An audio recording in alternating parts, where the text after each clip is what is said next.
All right. How's everybody doing today? Can you guys hear me? Somebody send me a message and just let me know if you guys can hear me. I'm using a new microphone. Yes, clearly.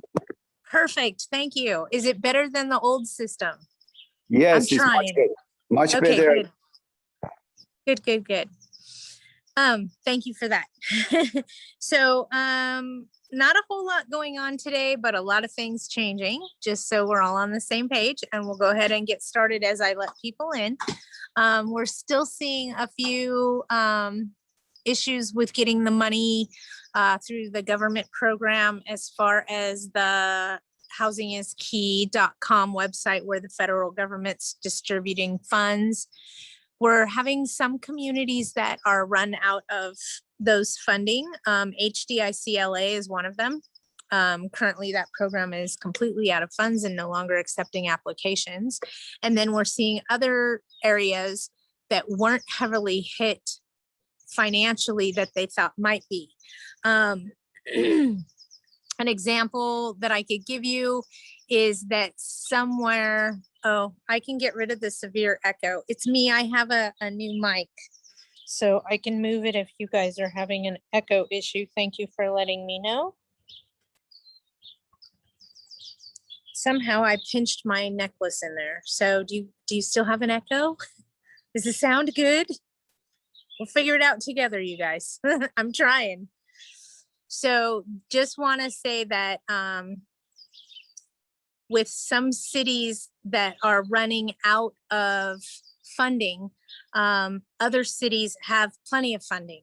So we may see some kind of a switch or a change come about where they actually reroute the funds they've dispersed, just so everybody has an opportunity. Like I said, that those types of funding, types of programs, things are coming to a head. We still have tenants that don't want the government in their business, so they are taking that route.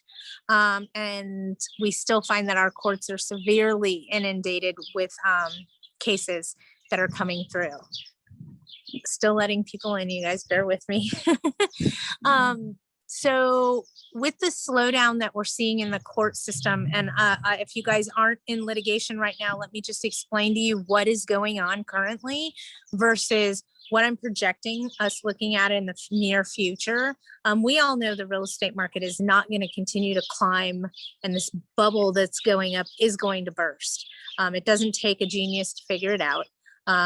Currently, people are getting more than their asking price. They're getting paid a cash bonus at the close of escrow. I mean, supply and demand, right? So with that being said, please notice that eventually that is going to burst. It can't continue going on forever. Thank you, Val. So eventually that is going to pop. Housing is going to crash. We all know what's going to happen. It's the same thing that happened 15 years ago, whatever year it was, 2006, 2007, right in there when everything came to a boom. When that happened, we had a lot of landlords, banks, real estate agents, brokers doing cash for keys agreements with the occupants of the property to get them out. Some cities are trying to pass moratoriums so that we cannot perform cash for keys agreements. Right? Are you paying attention? Why wouldn't they want us to do cash for keys agreements? It bypasses the court system and frees up the courts. And the courts don't get any money. Okay, y'all paying attention now? So we might see some of that taking in effect and hindering our ability to do that. But if the real estate market crashes the way that they're projecting it crash, and let's face it, you guys, come on, it can't continue to go this direction. Eventually, it has to make a change. When that happened in 2007, 2008, our court systems were inundated with foreclosures. And then after the foreclosure, it was the foreclosure eviction behind it for the person that was left in the property. So on top of COVID, the pandemic, and what we're trying to do currently, and the court system currently, adding that cloud to it could be detrimental to our businesses. So we need to be careful and cautious of what we're doing. We need to change our perception and our line of thinking. Used to be that, oh, whatever, if they don't follow the rules, we'll just evict them. We need to really think about what's happening right now and looking forward at what we're faced with, what's going to be happening, that we need to change that mentality, because that eviction process isn't quick. You know, we have a right to a speedy and a fair trial, but I'll tell you right now, folks, it ain't speedy. And for those of you that are currently involved in litigation, I'm sure you can attest to what I'm talking about. Everything is being heavily litigated. We've never had a pandemic before. There is no case law. Okay, you paying attention? Is this thing on? Okay. Yes, your attorney wants to take the case because it's going to be litigated. That's where they make their money. Everything is heavily litigated. There is no case law. Until we get case law, nothing sets the standard. Makes sense? Is it coming full circle for you guys yet? Okay. 90%, 99% of all the cases that are currently in litigation end up settling. Therefore, we have no case law. Is this starting to click? Is this starting to make sense? That's why when you're in trial right now for a simple eviction, and I'm calling it simple because it's a material breach of the lease or something that should, under non-COVID circumstances, be pretty cut and dry. They didn't pay me, or whatever the issue is. Even if you're in there right now, and let's say they've made modifications to the property, they're living in uninhabitable conditions, they won't allow you in, whatever the dichotomy be, it's being heavily litigated. We're seeing opposing counsel make their first offer, give them 6 months to move out and $150,000. What? That's the first offer. In LA, I'll give you an example. What we're seeing happening is opposing counsel, the tenant's attorney, is saying, we want a trial by jury. Well, in LA County, we can't do jury trials right now because of COVID. So your case is now postponed for the next 30 days. Landlords are getting sick of having this postponement. They're having no money coming in from the tenant. They're bleeding money to the mortgage company and to the attorney. And they keep having to go back just to be told, we can't do that right now. So the owner gets in a position where they've had enough. They throw their hands up. They're getting frustrated with their legal counsel.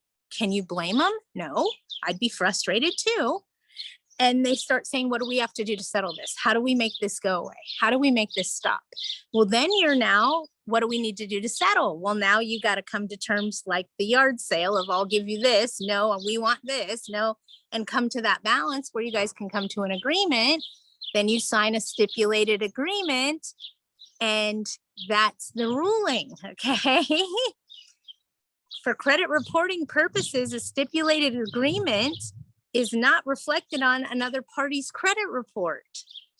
Okay, if you're in eviction and it lasts over 60 days, already know that the tenant's record's sealed. It will never show that they've been evicted. It will not be on their credit. Do not pass go. Do not collect $100. So my question becomes, if our mentality always been, oh, if they're breaking the rules, we just evict them. Oh, if we do this, we just evict them. Pay attention, folks. Right now in LA County, it is taking 6 to 8 months to get an uncontested eviction to go through. That means the tenant isn't fighting you and they bail as soon as they get the lockout notice for the sheriff. 6 to 8 months with no fight. What's it taking with a fight? How long can we keep bleeding the money? Somewhere in the course of bureaucracy and politics and bullshit, we've lost insight on some very important things. We, the people, are not supporting we, the people. We have a right to a fair and speedy trial, but that's not happening.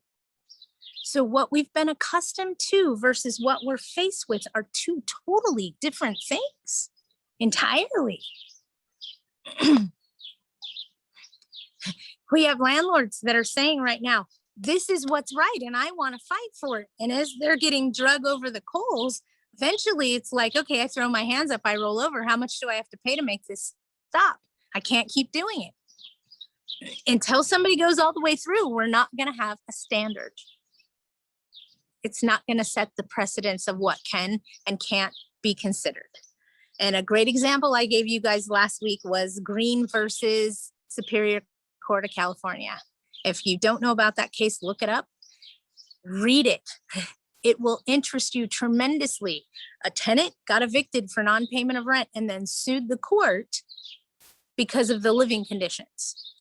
That's why we now have habitability issues. We now know what's a habitability issue and what's not a habitability issue. And if we're uncertain, we can file and go for case law. But if we know at the end of the day, that's the record they're going to pull to research to make their decision, then why spend the money and go through the court case? Oh, does that make sense, you guys? That's what's happening right now with COVID. There's no case law.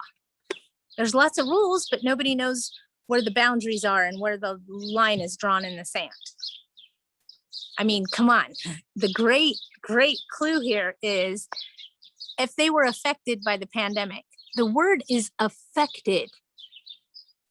Affected by how much money? How much physical damage, monetary damage? The word affected tells the whole story. It's all in perception. And who can argue it best? Until they have case law, this is going to be a mess for somebody like us, for somebody like me, for somebody like you.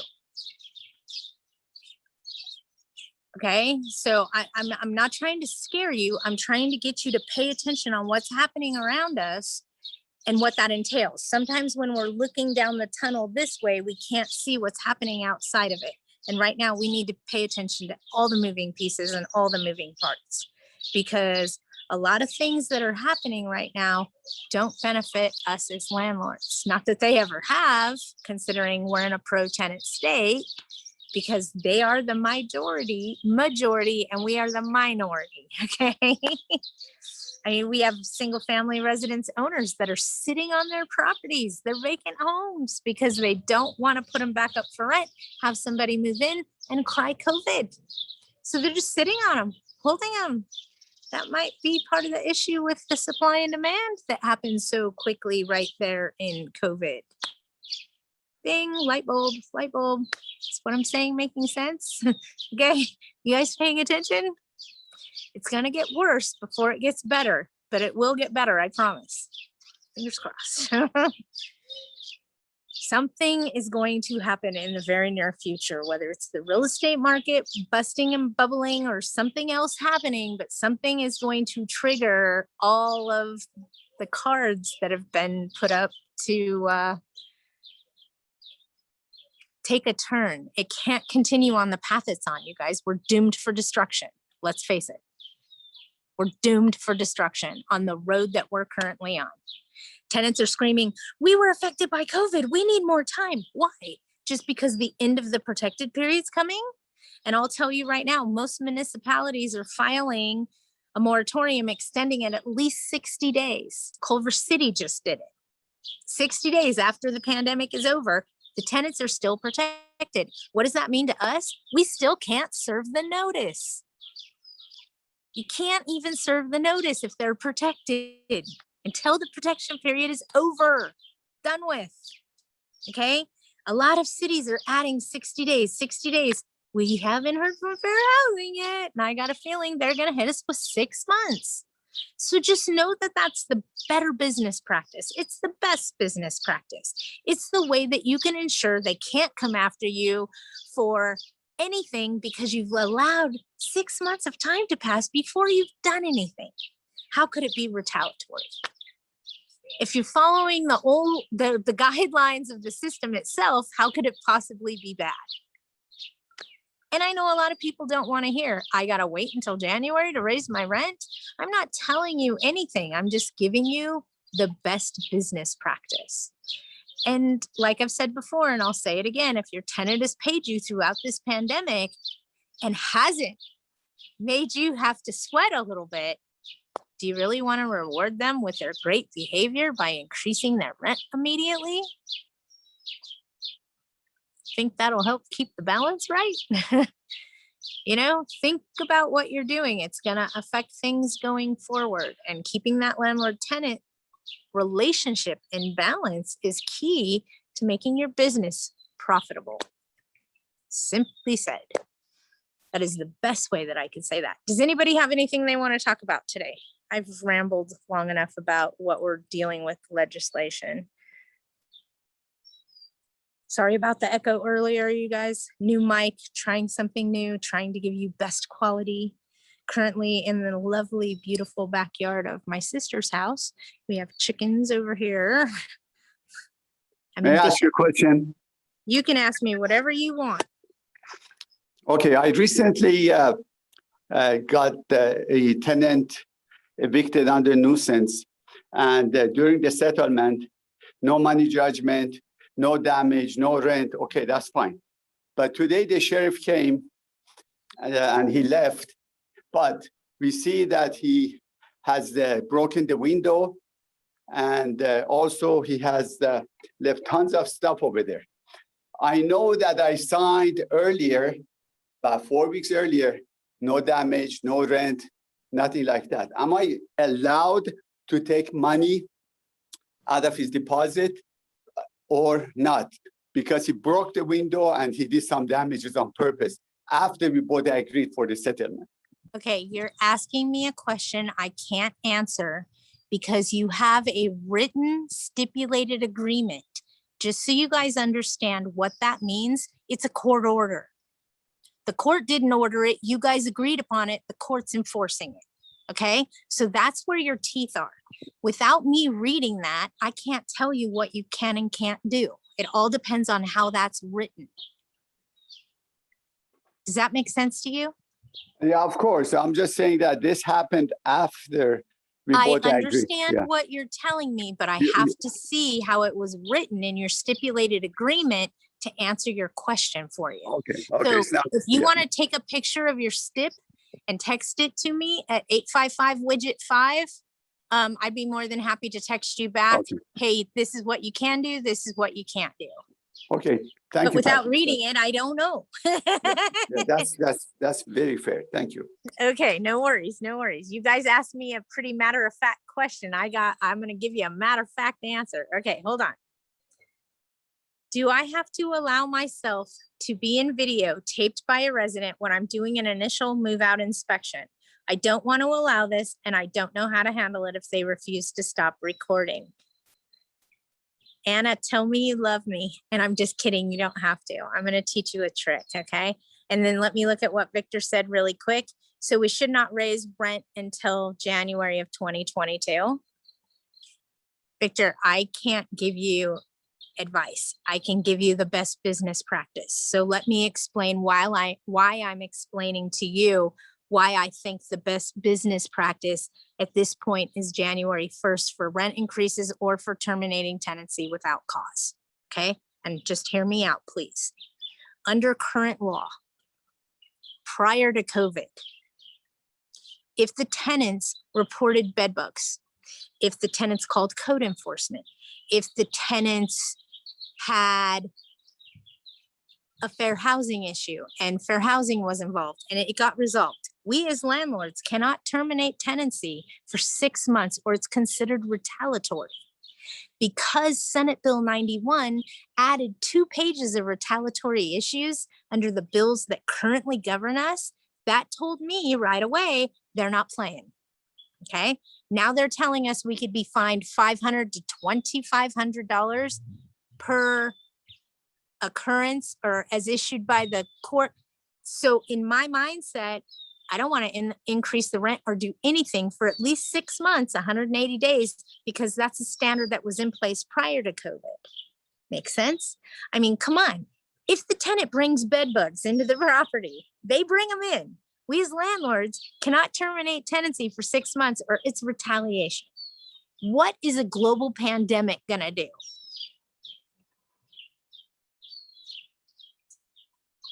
err on the side of caution. We don't want to get involved in litigation right now. There's no case law. So we don't want to invite ourselves to a lawsuit. Simply said, is it worth the $30 more a month to invite yourself to a lawsuit in what's happening right now? That's what I'm trying to tell you. I just don't have a rock solid answer. So let's err on the side of caution because it's a better business practice. That's what I'm saying. Could you be fined by the court for increasing rents during the protected period of the pandemic? Absolutely. It's part of Senate Bill 91. Those could be issued per occurrence. So if you raised the rent back in April of last year, not this year, last year even, okay, they could fine you per month, the maximum amount if they wanted to, $2,500 per month. Is that worth a $30 increase? Not to me. Nope. I'm rolling over and kicking my feet up. I'm done. Okay. I'm just saying, I'm trying to keep you guys out of trouble. Your attorney may tell you you can do something. They're going to be the ones standing next to you in the courtroom. Okay. And just because we may have not done increases, because I'll be honest with you, I haven't done an increase on one of my properties in over 3 years. I haven't felt the need to.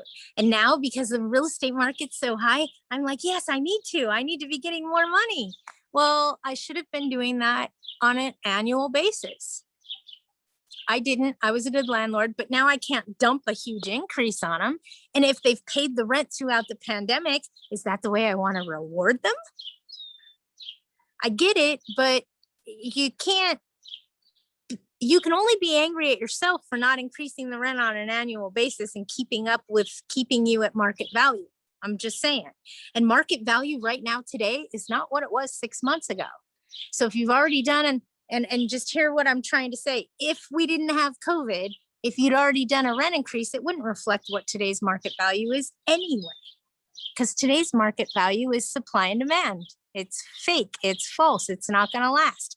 And for those of us, and let me just paint this picture and then I'll get into your question about being videotaped. Here's my thinking and my theory, you guys, and just hear me out, okay? Please, I beg you.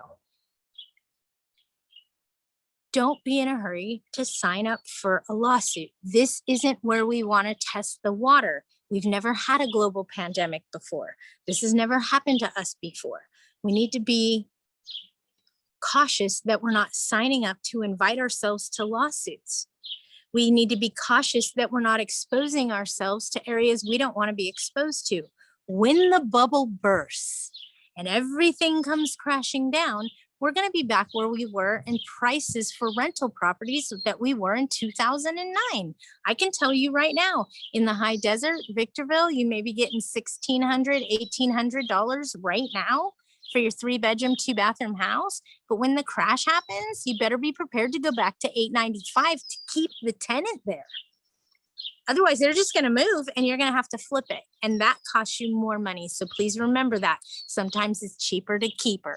Okay. So you may want to lower rents and lower rents and lower rents. I understand the market has crashed, yada, yada. We may need to lower those rents to get that, to keep them in the unit, because if they vacate, now you have to spend money for carpet and paint and to flip it. And then you have to put it up for market value, which may be $900. Okay. So please keep that in mind. That's what we're looking at in the near future, heading our direction. So brace for impact, be prepared for it. If we're trying right now to increase rents and the market crashes 3 months from now and your increase was only in effect for 1 month, was it worth it? I'm just saying, please think not just to the light at the end of the tunnel, but a little bit past it. And with all the moving parts that we have going on, talk to your appraiser, talk to your lender, ask them to explain to you where they feel that the market crash is, because they're all seeing it too. Okay. Talk to them. Don't just hear it from me, please. Talk to everybody about it. Okay, let's go back to videotaping. You have 2 key points here I want to pull out, okay? And I'm going to focus on the videotaping first. I'm sorry, it's against our corporate policy for me to be videotaped because I'm a private employee. End of conversation. I refuse to have video run. It's that simple. But let me take it a little bit simpler.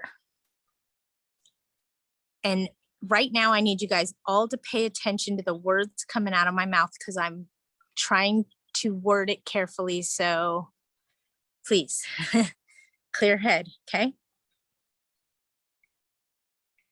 I show up at a property on a scheduled move-out inspection with the tenant. I'm there as the property manager, landlord, whomever. I'm going to do their walkthrough inspection. The first thing I ask them for is the keys. Once I have keys, I legally have possession, and they are trespassing on private property.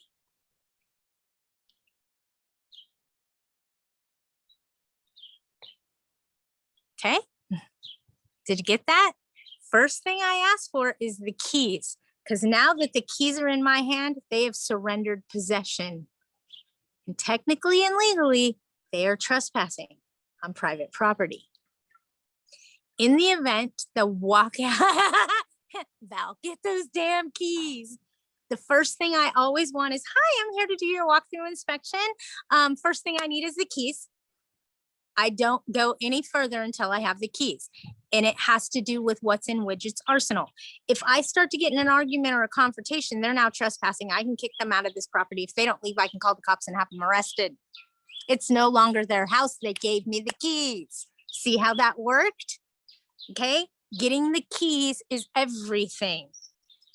Here's the next thing I have to tell you. The law says that you should do a move-in walkthrough inspection with your tenant. The pre-move out inspection can or cannot be done with your tenant based on whether your tenant chooses to be present or not. But you still have to give them a list of everything that needs to be done in order for them to get their deposit back. On the final walkthrough inspection, if they want to have that inspection and you have the keys, you can walk through the property with them. This is how I do it. Hi, I need the keys. Okay, I have the keys. Maybe I need something else. Who knows? Remotes, key fobs, gate sensors, get it all, because this is your chance. Document that first of what you took in. Okay, now we'll go ahead and do the walkthrough inspection. And this is what I do. I walk through and I make my notes. And they'll say, what are you writing down? There's a difference on the move-in inspection to the move-out inspection. Don't panic. It could simply be wear and tear, and you're not responsible for wear and tear. You're responsible for damages, okay? So I keep going through and marking. Well, what are you doing now? Well, now I see that we have much more wear and tear here that you're not responsible for. And I'm making a list of what I need my handyman to do. This is a long drawn out process and it's going to take me a while, but you want to be here for this inspection. And then they'll tell you, oh, do what you need to do later. I'm doing what I need to do right now. Thank you. I have the keys. I can send you your security deposit back in 21 days. There is nothing saying that you have to stay here and sign this and agree to this, because if you don't agree to this, you can sue in small claims court. That's your alternative. So it's up to you whether you want to stay or not. There's nothing that you need to sign or wait till it's completed to sign. You'll be getting your estimated security deposit disposition or your final security deposit disposition within 21 days. That's the law. If I can get it out quicker, I'm doing the best I can, and I'd be more than happy to do that for you. In other words, you don't have to put up with their crap. And on a move-in inspection, I don't even move them in if they're not on the rental contract. Example, have a sales agent show up one day. This is my real estate agent. Okay. Whether she helped you find the unit or she didn't help you find the unit, currently you're my client. Okay. Because when I took that application and I ran that credit, you're no longer their client. You became my client. She earned her income when I approved you. She's done. Her job here is done. She's getting paid. It's that simple. Well, I feel more comfortable with her present. Okay. She's not a party in the action. So if we have a conflict, we'll just cancel the appointment and reschedule your move-in for another day. Well, that doesn't work for me. I have a U-Haul coming. Well, then you need to communicate with me because you're the one on the contract. And then they'll try to, oh, look at this. That's cosmetics. And again, you're not on the contract. I don't speak to you. And I'm going to say this to you guys, please pay attention. You need to have that mentality throughout the entire tenancy. If in the event you are dealing with someone that's not on the contract, legally, you can't talk to them about the details of the rent, the unpaid rent, the condition of the property, anything. They're not a party in the action and not involved in what you're doing. I've kicked out many real estate sales agents and brokers, for that matter, at a move-in inspection where they were trying to push my buttons. You don't have to tolerate it. That became your client when they presented it to you. So she's now your client, not their client. They're already getting paid. Their job is done. They can go home. If they're not on the contract, you can't communicate with them. Example, hi, I'm calling for my daughter. She said that she was having some trouble paying her rent. She lives in your unit. I know I'm not on the lease contract, but I wanted to know how much she owes in rent so I can pay you. Can you give them that information? No. That is not your client.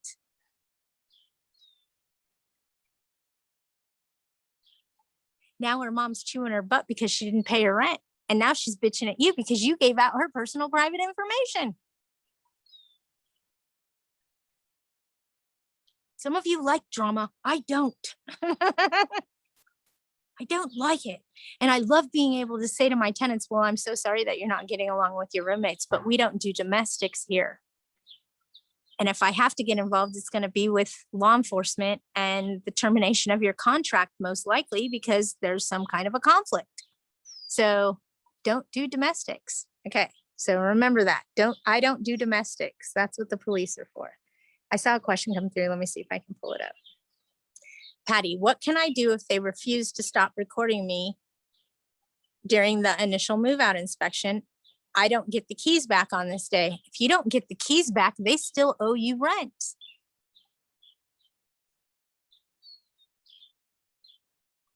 Don't talk to them about what you're doing. Walk through the property, make your notes, say, okay, you'll get your deposit in 21 days.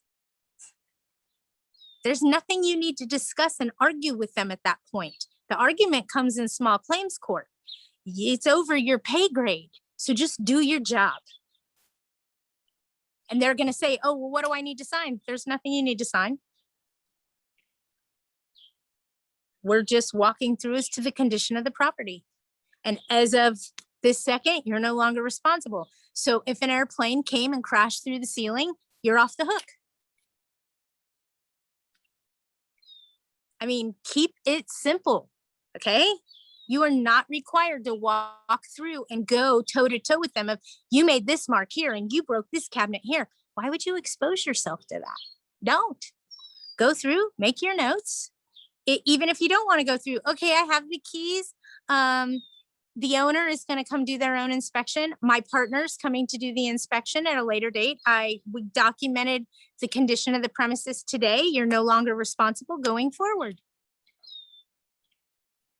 Stop inviting them to make your life miserable. It's not a requirement. Even on a move-in, they do not have the right to make your life miserable. Remember that, okay? You hold the position of power, and you need to place that power right here, just above your head, okay? And don't hold it this big, but you have the power. If you harness it and use it to your advantage, it makes your job and your life and your investment run so much smoother. I like to hit that easy button. It feels great when you go, easy button, hit the easy button. I like the easy button. Easy button's awesome.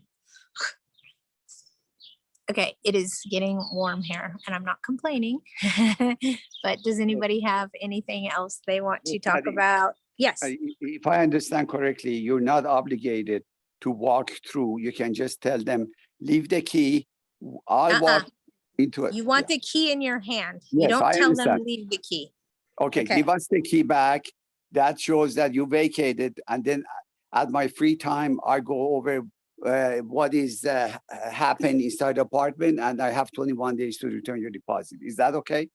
Right, because even if you have time to walk through that house right now, you're not going to find everything your contractor's going to find.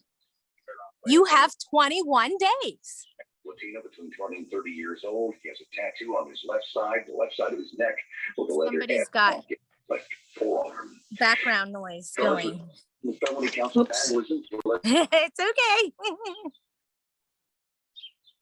I don't have a dog barking, but I might have some chickens clucking in a bit.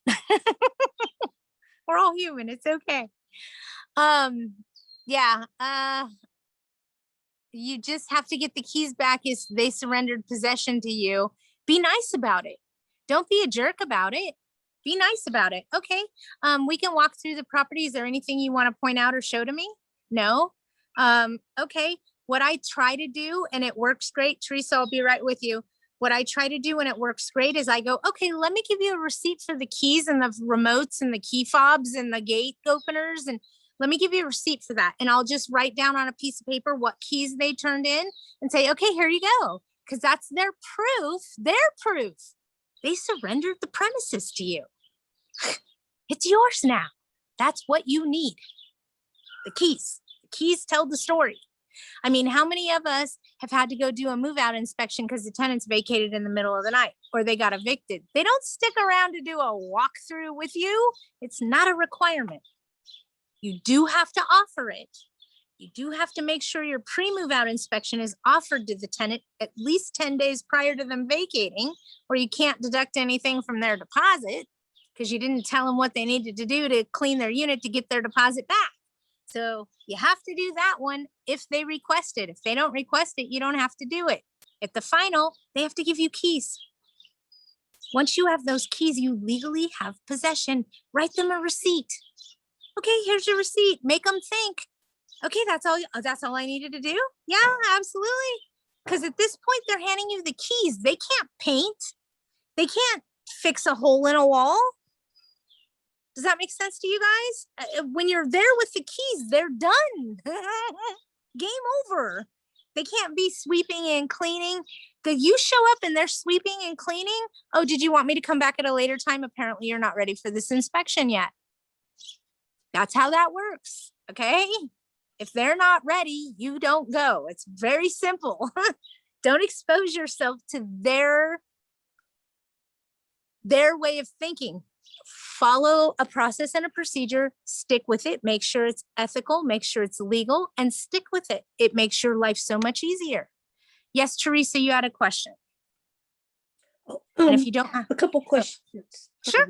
So I came kind of late. You just have to offer one walkout inspection 10 days before. Is that what it is?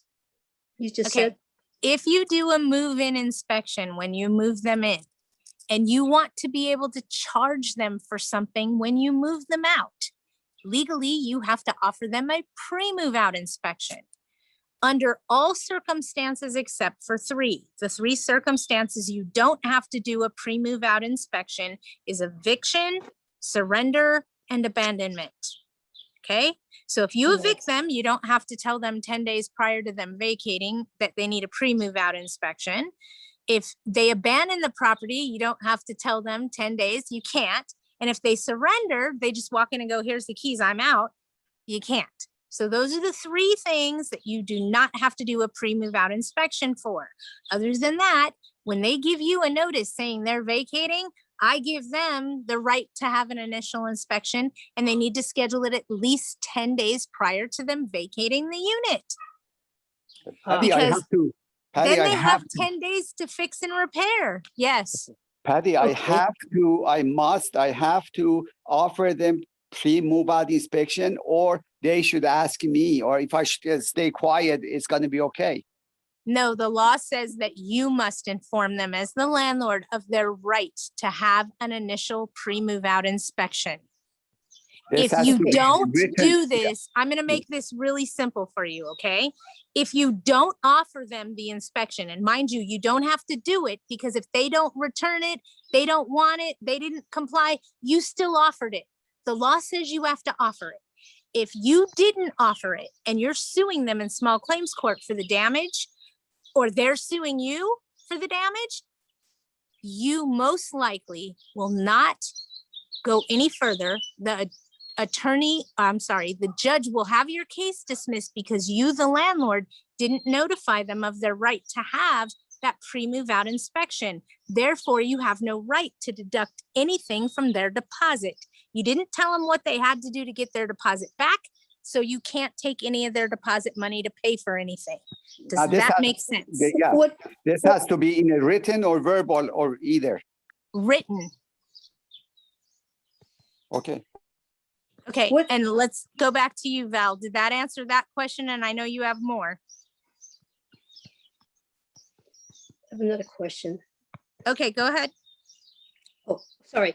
What if they have if the person's been there like 6 years, they've done long-term damage, like they knocked the metal, my metal door because they hit the refrigerator, and they've refused to pay all these years, and I keep reminding them on their check, you didn't pay for this damage, and they sort of said, F you, you pay for it. I guess I screwed up that this $8 you're supposed to collect from the city of Los Angeles, they never would pay that extra whatever fee. But if they did the long-term damage, like they damaged the door, they damaged the walls during the years, but they just refused to pay and kept ignoring me. And they damaged something else, I forgot, and just refused to pay during that, even though it's previous years, and I kept saying I'm to get out a deposit during that the final inspection, 10 days, at least 10 days before the move out. Should I note that to them? This has never been corrected. This is damage. I'm sorry, what? This is damage. It's damaged. Oh, Okay. Damage is damage is damage all day long. If we weren't in a pandemic right now, I would tell you to take a totally different spin and do what us property managers call damage control. Okay. damage. Non-COVID pandemic, I would tell you, serve them a 3-day curable breach of covenant. They're in violation of their lease contract by not correcting the damages they're doing to the unit. I would take pictures. I would go back. I would reinspect. I would serve them a second 3-day curable breach of covenant for the damage they're doing to my unit. Once I had 4 of those, I would contact my attorney to see if I could go ahead and start the eviction process. But because of COVID, I don't go that way. I don't want to litigate anything right now. Oh, COVID And protection period should speak volumes to you guys. They're even calling it a COVID protection period. So why would you try to evict for anything right now except a murder? Might be their own, but I was What trying to about- be funny. I'm not suggesting you shoot anyone, okay? That is over my pay grade. I'll hire. Oh, and can I remind, like, how this one person has had for years, she's like damaging the property, she's doing drugs and smoking, and it's killing me because Right now, already do had, like- nothing.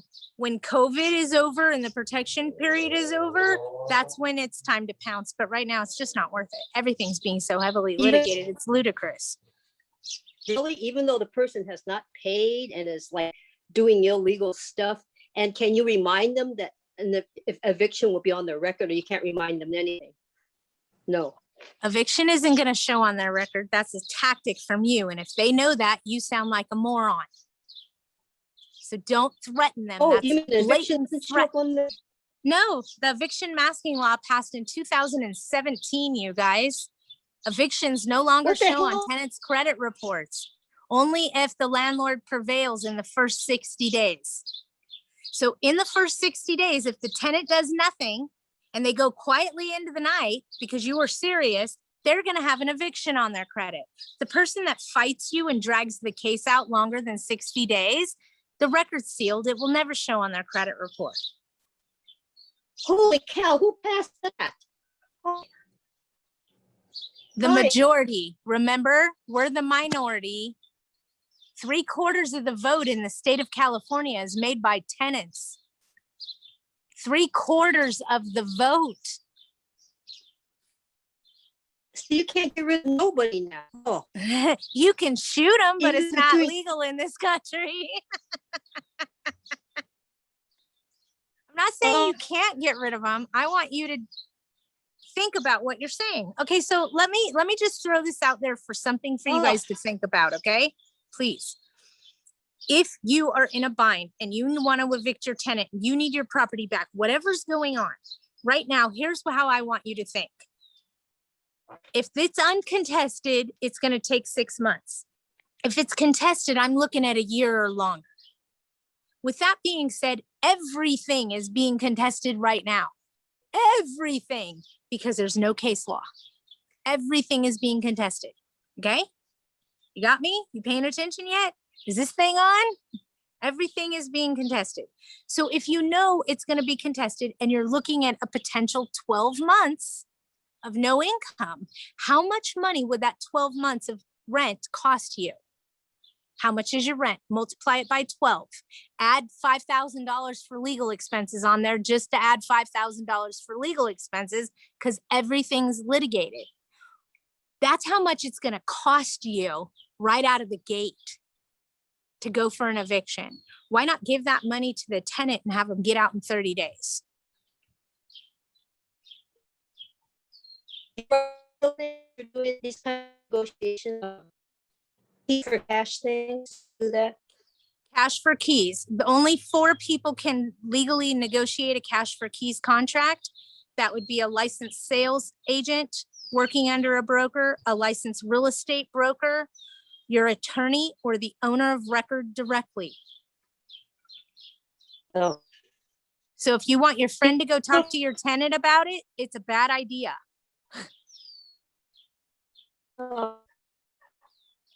These laws. Yeah. Even though the person's doing drugs, it's getting me sick. Okay, hold on. If you have a nuisance problem where the city wouldn't allow it or the county won't allow it, you have code enforcement involved, you have police activity, then you can evict them based on a nuisance right now.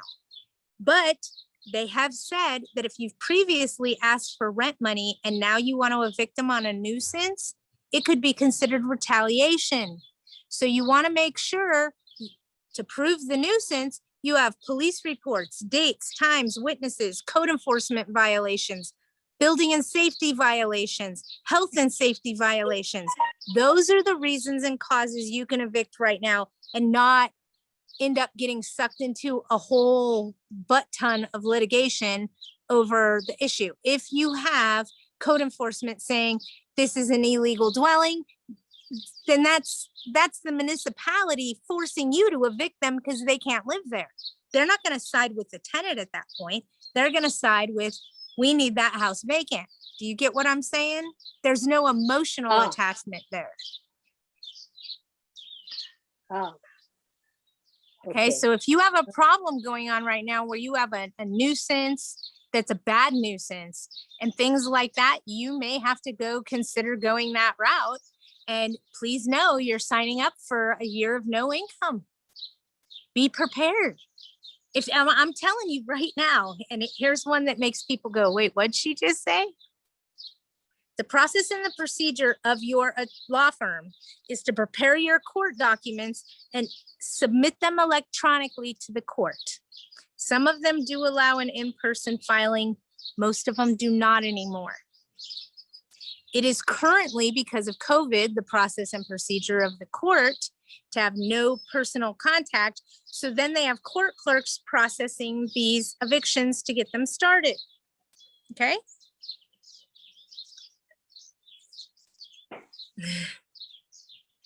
If all of your T's aren't crossed and all of your I's aren't dotted and it's going to get rejected, it goes back to the attorney that sent it to you, telling them it was rejected because whatever is wrong with the case.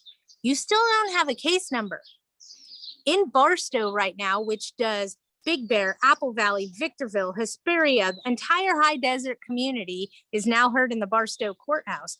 They are taking 65 days currently to either give you a case number or reject the case because they're so inundated with all the evictions coming in.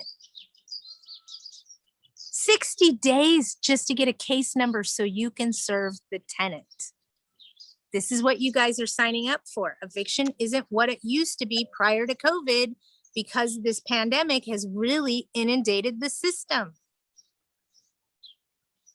Please, that's all I'm telling you is we have the mentality is, oh, I'll just evict them. Oh, I'll just evict them. You need to think about that. You're potentially looking at a year of no income, bleeding $5,000 of attorney's fees. Where does that put you financially? Does it make more sense to tell them you'll give them $10,000 if they're out in 30 days? They're going to say they don't have anywhere to go. Well, if you pay them enough money, I'm telling you right now, they will find somewhere to go.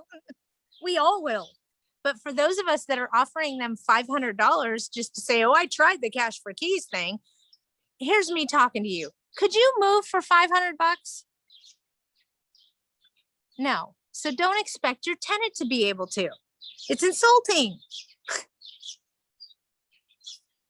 You need to keep that balance right. I get that we're angry and we're pissed off and we're frustrated and they haven't been paying us and they're destroying our units and they have this bubble of protection around them that nobody wants to penetrate because it's ludicrous and nobody wants to get sucked up in legal expenses. Nobody wants that. What's our alternative? To try to keep the balance right?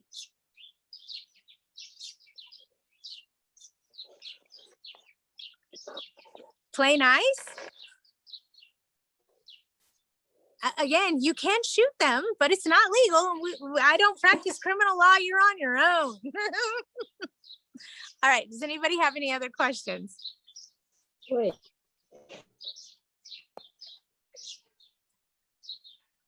Let me see if anything else came up in the feed. Oh, there's a lot in the chat. Hang on. I missed all this. I'm sorry, you guys. What if a locksmith is present and changes the locks? I think you're talking about a final locksmith. And at that point, if the locksmith is allowing you to do a lockout, then the tenants don't have to be there for any inspection. We often have the locksmith already there and ready to change locks so their keys wouldn't work. I've done that too. At a lockout, that's the first thing I do is change the keys because I don't want them coming back. If the tenant who is leaving doesn't turn in keys and we have a locksmith present and they're not fighting us, do we have legal possession? No. They have to either tell you they vacated, they could say, I moved out last night. They just gave you verbal confirmation they vacated. You don't have to have a key. I'm talking about when you're standing at a property to do a final move out. Okay. So 2 different scenarios. So absolutely, if they call you and say, hey, I'm out of the unit, technically that's called surrender. Okay, they surrendered it to you. Actually, they surrender you when they hand you the keys. They abandon it when they just disappear. So it just depends on the circumstances of what you can and can't do. And I hope that answered that question. Let me keep going. How do we get our property rights back? This is ridiculous. Something's going to have to change in legislation. As nicely as I could say this, we the people aren't we the people right now. And I'm not trying to be a jerk, and I'm not trying to bring a bunch of political insight into this. But if you take all the bureaucracy and the bullshit out of the equation that's currently happening in our country, where do we the people come in? Because our voices are not being heard. And that's the nicest way I could explain that. I mean, we have a right to a fair and speedy trial, unless you're a landlord trying to do an eviction during a COVID pandemic. There's multiple lawsuits going on a city level, on a state level, on a federal level. Get involved with AGLA. Support them as much as you can. They are our voice right now, okay? They are involved in multiple class action lawsuits against municipalities, against the state, federal government. I mean, this is ludicrous what's happening to us, okay? We the people are not we the people. They are fighting us, is the way I see it. And they're chopping us, and I don't understand why. It's like, and I'm gonna rant for 2.2 seconds, I'm sorry. And this is just my thinking, okay? And it doesn't matter who I voted for. And you guys already probably know, but hey, here's me talking to you, okay? Everybody got pissed off at Trump because he wanted to build a wall. That was his way of stopping the immigration issue and handling all of that is, let's build a wall. Okay, that was his. How much money did that cost? Okay, this was him trying to prove his point. And me being the blonde that I am said, all you had to do was change the law. It wouldn't have cost anybody a penny. All you had to do was go into state law and make illegal immigrants not a protected class. Then property managers could have discriminated against them and built a wall for you because they'd have no place to live. Would have cost taxpayers zero. Okay, that's my line of thought.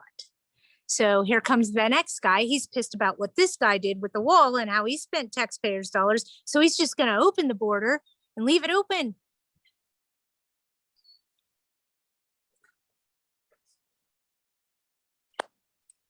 It's like they got so busy throwing mud at each other, they forgot about we the people. That's all I'm saying. What happened to we the people? Everybody's so busy poking each other in the eye, nobody's paying attention to what's happening here. They're not taking care of us, we the people. Too busy throwing mud at each other. It's ridiculous. Ridiculous. I don't know where we're going. I would not run for political office or for governor or mayor because they'd vote me out. Those tenants outnumber us. I'd probably get fired quickly when I'd say, just shoot them. It's quicker. Okay, hang on. Let me see. I can't read with my screen going this way, but I'm trying. Do you have, oh, I missed a bunch. So let me go back. It feels like landlords have a gun to their heads. We can't do much. Exactly. I agree. I concur. I completely concur. Where I never thought in a million years that our government, because we're the land of the free because of the brave. I never thought in a million years that our government could take the written terms of a legal contract between me and my tenant and rewrite the terms as to when my rent is due. That was eye-opening for me. The land of the free. I had no idea the government had that much control over us. I really didn't. This pandemic has been rather eye-opening. Do you have tenants clean their walls after 3 years when they plan on moving? No, lifespan on paint is 3 years. So that 3 years is wear and tear. You can only charge them for damages. So if there's damages, by all means, you can charge them. If there's no damages and it's just furniture marks, scuff marks, light scuffs, that's on you. Quickset has a smart lock tech where you can easily reprogram keys. It's great. Yes, a lot of lock companies are going to smart keys and things that are a little bit easier to change right away.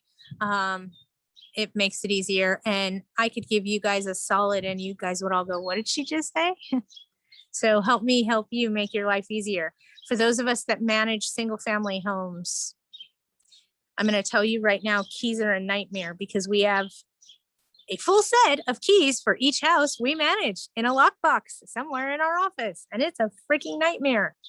So as you start rekeying after evictions, after tenants vacate in single family residences, I went to a 12 or you could do a 24 key system. So you just pick which key has which house, and then you only have 12 keys. So you only have to carry 12 keys at any given time, even if you have 5,000 doors. One of those 12 keys is going to open that door. So just something else to think about is going on a key system that way. You're not paying any extra money for it. You just know this house is on key 2. It could be changed to key 3 when they vacate. Key 3, you get me? So you only have 10 keys you're dealing with, not 200. And don't ever tell a tenant that you utilize that system or they'll start their keys in other people's houses.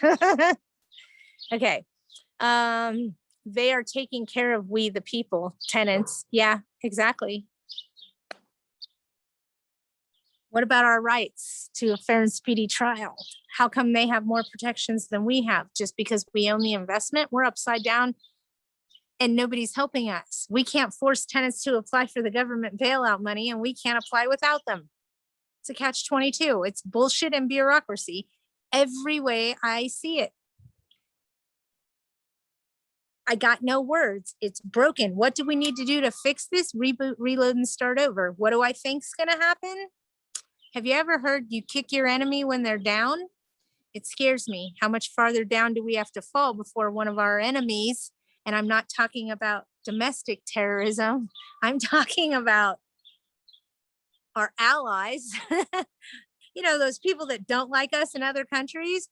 How long before they start coming and attacking? I mean, come on, kick them when you're down. It makes sense. It's concerning. The American dollar isn't worth what it should be worth.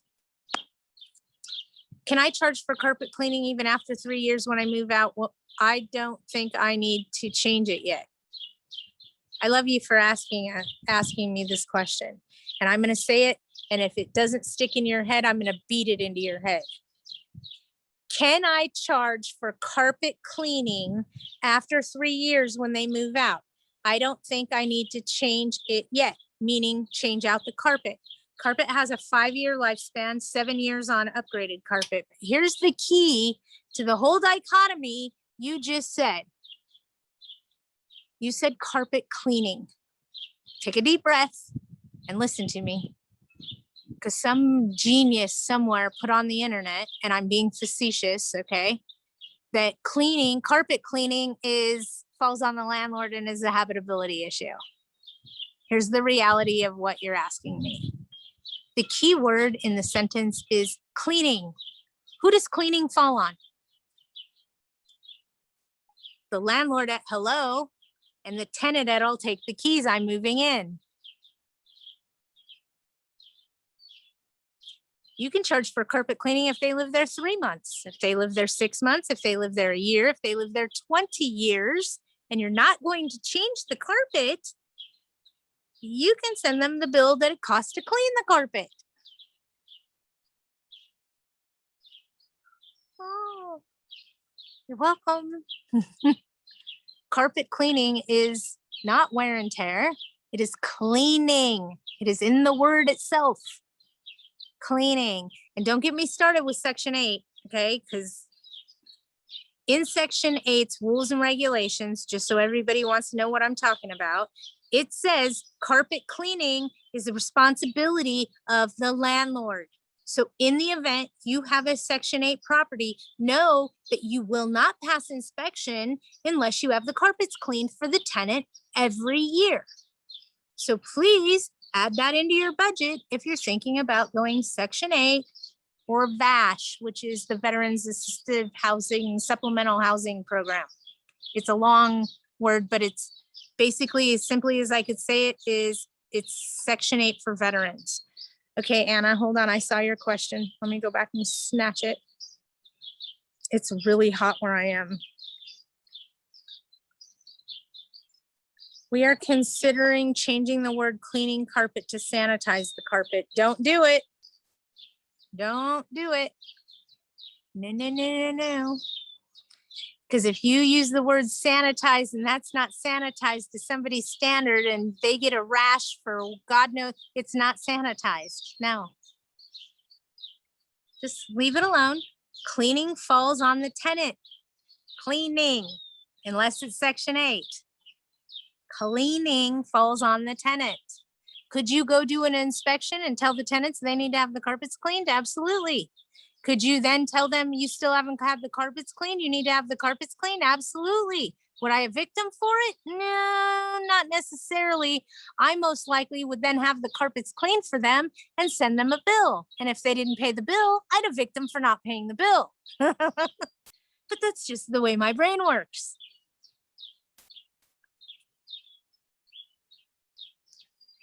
Everybody's still thinking about what I said, I'm sure.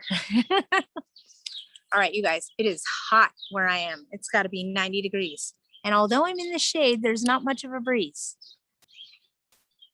Does anybody have anything detrimental they want to ask me before I get off of here?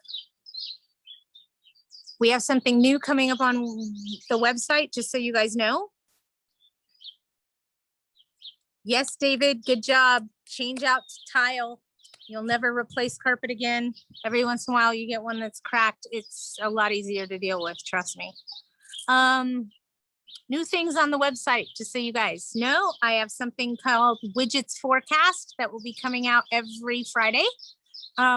Basically telling you what I see happening in the industry, where I see the courts going. It's my way of saying because the wind blew, because let's face it, the laws don't change in California on Tuesdays or Fridays or on the first of the month or the first of the year. They change because the wind blew. So this is my new way of just keeping people updated on Widgets Forecast because the wind blew and where we are today. Okay, so start watching for that. That will be out every Friday. And then I'm also going to do a full service training certification program through the website so that people can take Widgets basic property management training and have a better understanding of how it all works and be ready to function. And then we'll do an advanced property management training, preparing yourself for court. We're going to have a huge library of online videos available for you guys to take classes and get your skills fine-tuned, for lack of a better way to say it. I'm very, very excited about the new educational portion of the website. I think it's gonna be great. We'll go from there though, but I think it's gonna be fantastic. I'm very excited about it. All right, if nobody has anything else, I will end this for today. Hang on, I saw something else come through. Like the kitchen, hold on. We are considering changing the word cleaning to sanitize. You can't, I don't suggest it. Like the kitchen walls, they get greasy. If the kitchen walls are greasy, then that's cleaning. They need to clean it. If they're still living there, if they're not living there, you charge them for cleaning. We usually charge a carpet cleaning fee with a move-in plus a move-in cleaning fee. Sometimes we just say cleaning fee. I get that. A lot of people don't like it, but it works. In the event they leave it much dirtier than that, it becomes challenging if you try to charge more for the cleaning fee. So it has its drawbacks, I understand. I always have to clean a house again when I move into it because that's just me. I never know how clean they really clean that. So I want to clean it myself regardless of what they say they did. So just keep that in mind. Most of us clean after somebody else cleans anyway. Most of us. I didn't say all of us. Most of us. So just saying, sometimes that cleaning fee, it doesn't work because it's more than $125 to have it cleaned after they vacate. Just saying. Thank you, Patty, for a great webinar. You're an angel for landlords. Oh, I am a landlord. So I'm just one of you guys. I just seriously have made a career out of this and take it to heart so that I understand better. And I'd rather share with you guys so that you're not ripping your hair out trying to figure out what to do, and you have somebody you can ask that's going to give you their honest opinion. You know me, I don't sugarcoat it. I tell you, you can't do that. Do I have to provide a garbage disposal on new tenants? If you have a garbage disposal currently and you advertise that it has a disposal, you need to keep it with a disposal. Otherwise, it could be considered bait and switch and they could sue the pants off of you. If you have a house that doesn't have a garbage disposal, then it doesn't have one. There is no law requiring that you have to put one in. That is an amenity, just like a dishwasher. Repeating, like the song says, everything free in America, including rent. You have no idea. Take your blinders off and look at the bigger picture, okay? They're currently trying to pass moratoriums in cities that landlords can't terminate tenancy without enacting the legal process. They're trying to stop us from being able to negotiate a cash for keys contract. My theory is simple. Hasn't the government done enough? Haven't they put us in enough of a precarious position with our investment properties currently? They don't need to keep adding to it, okay? Because all they're doing is chasing people out by the truckloads. It is what it is. I mean, some people are like, that's it. I've had it. I'm selling. I'm moving to another state and they're gone. We have tenants purchasing right now on stated income and they're not financially qualified. They don't make enough money to qualify for the loans they got on the overinflated price of housing they just closed escrow on. But we're doing it. We're back in the same situation we were in 06 and 07. How do you charge a cleaning fee? It has to be in your written rental contract that there's a cleaning fee of $125. You can accept it upon move-in as part of the move-in expenses. But when it comes to moving out, you can't charge them more than the $125 for cleaning.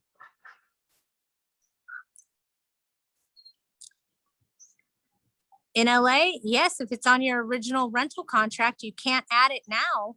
But for new incoming tenants, absolutely. I charge $250. Everybody you can play around with that however you want to. I don't utilize that scenario. I don't. If they left the house where it needs to be cleaned and it's going to cost me $400 to have it cleaned, I want to be able to charge them $400 because I'm sorry, I am not going and cleaning somebody else's mess because I don't want to. I shouldn't have to. Okay, we're all adults, right? When you leave, clean up after yourself. If you don't, I'm going to have a professional do it and I'm going to charge you for it. And in apartments, a standard set cleaning fee could work. In a single family residence, it doesn't work. It never works. Trust me. I know.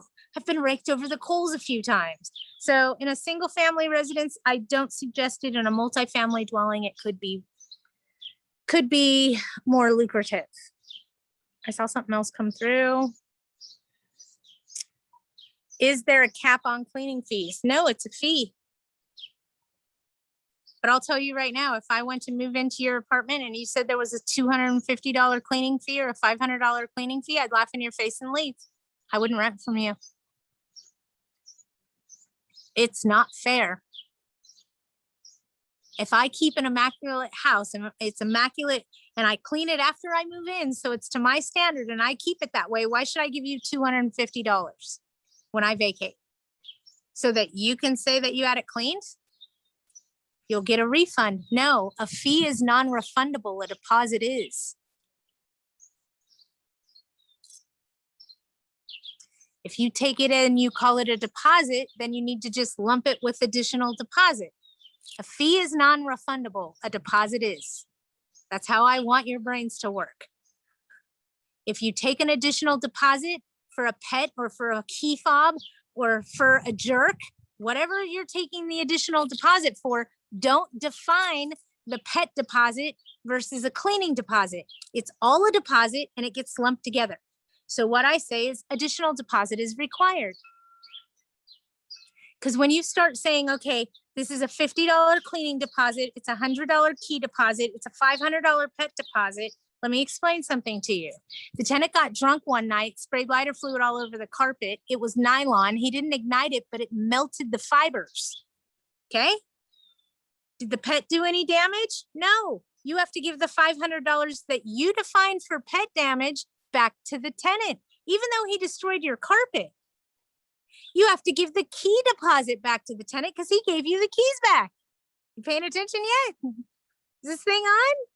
Stop defining what the deposit is for. It's a bad business practice. Stop it. You have a pet, an additional deposit is required. Oh, you don't have the greatest credit? An additional deposit is required. And then stay within the state guidelines. Because then when you go to move them out, it's damages.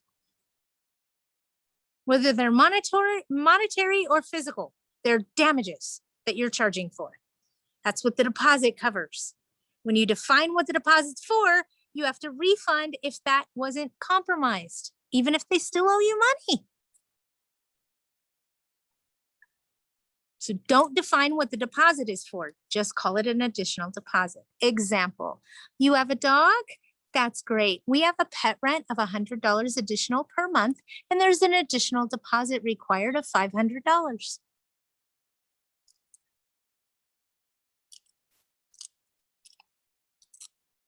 Okay, hold on, Val. I see you said something. And then you guys, I am baking in the sun and the mosquitoes are eating me alive at night here. So pet fee cleaning deposit, pet fee and deposit. Remember, deposit's refundable, a fee is not. So the fee means you're going to get it every month, and the deposit means you have to refund it once they vacate. Can we charge a pet fee versus a deposit? I charge both. You guys all just learned about a pet fee just now, didn't you? Wait, we can charge more for a pet? Absolutely. There are no laws when it comes to pets, other than the restrictions implemented by the city, the county, the state, federal Fish and Game and Wildlife. You could say to somebody, I only take pink dyed papered poodles at my property, and they have to be kenneled. Can you do that? Absolutely. There is no discrimination when it comes to pets. You can say you only want pink papered poodles. It's fine. There's no rules. If they say it's an animal, there can be no rules because it's the similar of them being in a wheelchair. Falls under ADA guidelines. Let's do a pet talk. You got it, Teresa. We'll do a pet talk. Sounds like a pep talk, doesn't it? Okay, I saw somebody say something and I want you guys all to hang on for another minute because I'm going to say something and I hope this resonates and makes sense. Is pet deposit in addition to the maximum 2 months deposit? No, you cannot go over 2 months, period, and call it a deposit. Whether it's for a pet or a kangaroo or additional keys, you can only go to the state guideline and not a penny more. State guideline is double the rent on a vacant unit, triple the rent on a furnished unit unless they're active military. Active military is 1 times the rent on a vacant unit or 2 times the rent on a fully furnished unit. And Victor, you have a great question. What if I don't want a pet in my property? I need you to take a deep breath because I'm about ready to open your eyes. And remember how I say, stop thinking in the box. We got to think outside the building. This is me talking to you, okay? Whether the tenant has a pet or an emotional support animal, whatever it may be, the tenant is still legally responsible for any damages that that animal or pet does to the property, period. Even if it's an emotional support animal, they are responsible for any damages done to that property.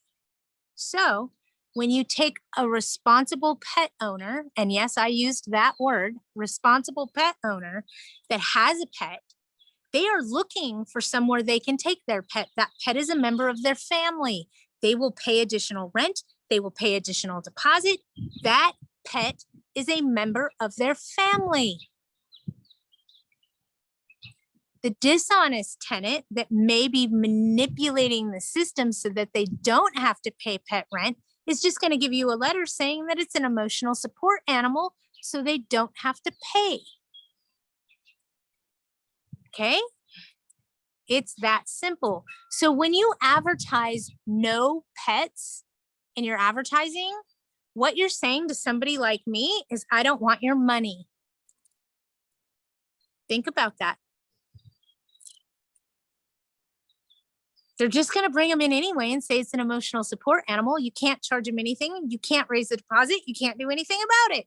It's no different than if they're using a wheelchair. But if I say pets are welcome, I can charge them an additional $100 a month and ask for a higher security deposit.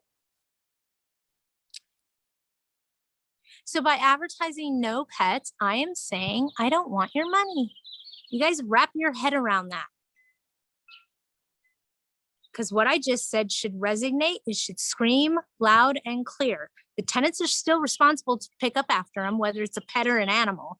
They're still responsible for any damages they do, whether it's a pet or an animal. They're still responsible if it creates a nuisance at the property by barking, yelping, crying, barking, striking, biting, lunging, mauling, okay? It all comes down to the money. If you allow it, they will come and they will pay you heavily for it. When you say no, you're telling someone like me that wants to come and rent from you, you don't want my money. Because I will pay an additional $100 a month to have my dog there. My dog's a member of my family. I'm well known at the vet. You need a pet talk. Sounds like pep talk. Please hear what I'm saying. Let it resonate to you. There's two kinds of humans in this world, okay? It's not landlords and tenants. It's a good human versus a human that's going to manipulate the system to their benefit. Period. End of report. Okay? It's not landlords versus tenants. It's humans versus humans. Honest human, human that wants to manipulate the system to their benefit. Period. End of report. So why are you telling the honest humans that you don't want their money? I'm kind of curious. Because it's somebody like that that's going to pay if their dog does any damage, but it's somebody like that that has a dog that's most likely trained and isn't going to do any damage. I want their money, don't you? I'm just saying, think about it. You are inviting people to be dishonest when you say no pets allowed. Because the reality is they need to live there anyway. They're just going to say it's an emotional support animal and print off a $12 certificate off of Amazon. And currently, you can do nothing about that. Doesn't it make more sense to advertise to somebody that may pay you extra money to have their pet with them? And I will tell you, there is a problem that comes in with pet rent, and it's when that pet dies or runs away. Just saying. Because they're immediately going to want a refund.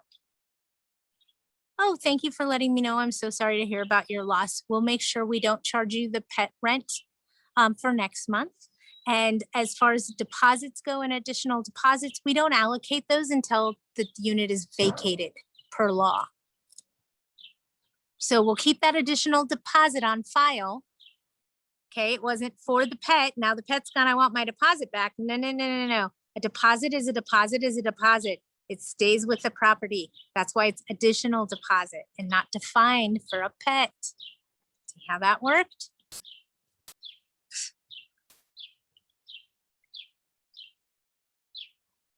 All right, I don't want to fry your brains too much, and I'm sitting here sweating like a stuck pig.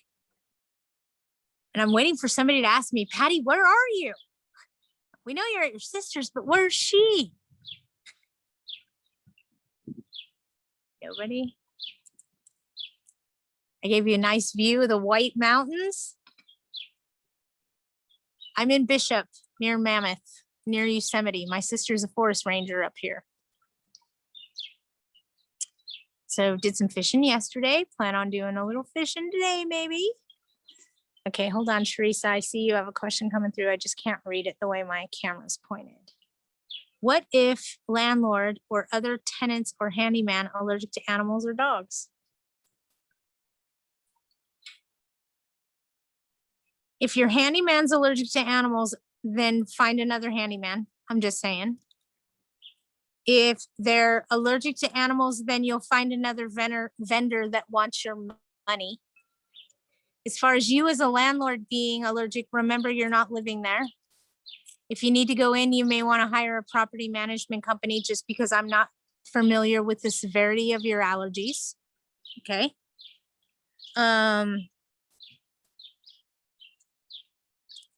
The reality of it is, at any time, they could just give you a note and say it's an emotional support animal, and you have to allow it.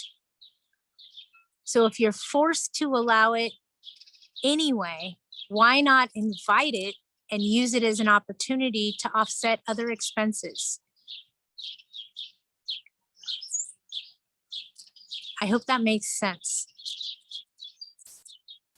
hold on, Anna. What about a roommate situation? Hang on. Separate parking agreement. Can I raise rent on a car now in downtown LA, even though I have a separate AOA monthly unit agreement? If it's a license and not a residential rental contract, you should be fine. If you're using AGLAs, you're probably okay. If you're using AOAs, I'd ask your attorney. And I'm not being an ass, I'm being honest with you. If what you're doing is renting separate space for parking, especially in LA, LARSO, downtown LA, parking's a nightmare. A lot of people are renting their parking garages, their carports separately than their rent. Well, here's me talking to you. If it's on a rental agreement, it's still depicted by eviction for failure to pay, etc. It's still enforced in eviction court. If you use licensing laws, and I'll give you an example, you go to Disneyland, you pay $40, you have a license to park your car there. Okay? You have to follow their guidelines. They're not responsible. Bingo. Okay? If you have a license and there's a disagreement, it's enforced by law enforcement or a tow truck, not by an eviction court. See the difference? So if you're using a separate parking agreement, you want to make sure it's a license agreement. Has to do with laws, you guys. It's a license to park there, not a rental agreement. Rental agreement means landlord-tenant law applies. License agreement means licensing laws apply. Okay? That's the nicest way I could say that. It's an old parking agreement from 8 years ago. Ask your legal counsel to look at it and tell you if it's a licensing agreement or a rental contract. Thank you. Yes, I need to get out of the sun. I'm starting to be a cooked widget. I want to say it's like 99 here today. It's hot. All right, you guys have a great week. I will see you next week. And we'll do Friday. It won't be live. It'll be a video and it'll be Widgets Forecast. Because the wind blew, and we'll give updates as they come about on the Fridays. It'll be a quick short video, could be insight onto what I see happening in the industry, trends that are going on, things of that nature, but definitely something to watch for in the new education courses. Next week, I will have my grandson. We may go on an adventure, so we will see you on Wednesday from wherever we land. Anna, when what? Friday, can we access it in the library? Friday, it will be emailed to you and it will be on, it'll be able to access in the library. I'm gonna actually do it as soon as we get off of here.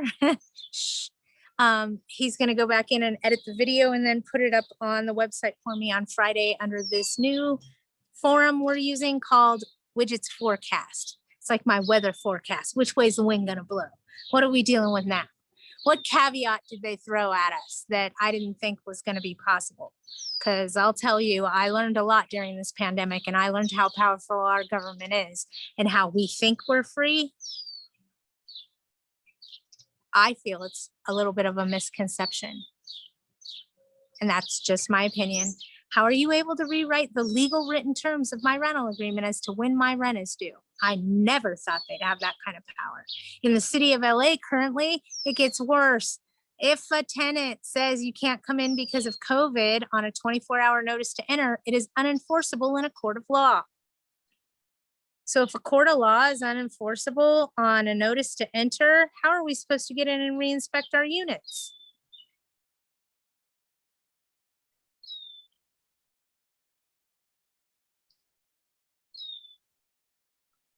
Yeah, the system's broken, you guys. It's broken. And it's easy for us to go, I know how I'd fix it. I don't even know where to start. It's going to have to crumble down to a deck of cards before, like a 52 pickup, before we can put it back together and make it function again. But this balance has to do something. Fire Newsom. Newsom needs to hold targets at the local shooting range. Just saying. Just saying. I know a few other people that should be holding them next to him, but hey. You should write our polytrick. All right, you guys have a great week. A great weekend. I will see you on Wednesday. Watch for the widget forecast on Friday. That should be coming out soon.